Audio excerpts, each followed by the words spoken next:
In today's video, I'm going to teach you how to code, download, or clone something from GitHub. We'll start by generating a simple HTML and CSS example, then open a GitHub repository and work with it in a browser-based editor using CodeSpaces.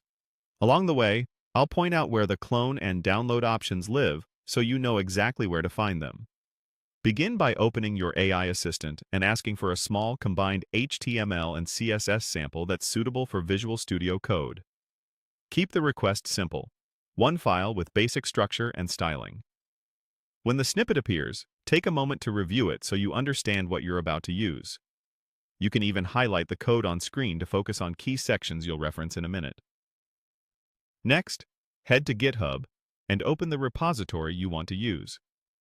On the repository page, you'll see an Add File button if you plan to create files directly in the repo later.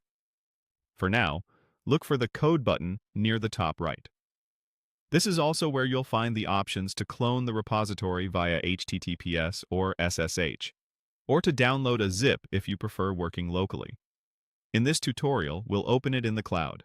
Click Code, choose CodeSpaces, and then select Create CodeSpace on Main. GitHub will spin up a development environment that looks and feels like VS Code in your browser.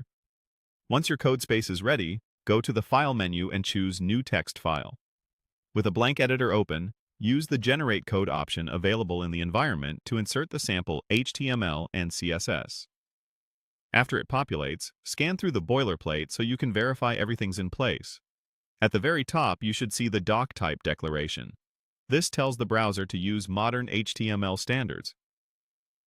In the head section, confirm the title reads something like Simple Page. Down in the body, look for a paragraph that says, "This is a basic HTML and CSS example." That confirms you've got both structure and content. Make sure you're editing the Untitled 1 tab so you're working in the right file. In the Style section, you'll likely see a quick CSS reset, such as margin 0 on the body. That removes default spacing and gives you a clean slate for layout and typography.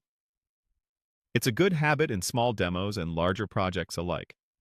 From here, you can continue editing right in CodeSpaces.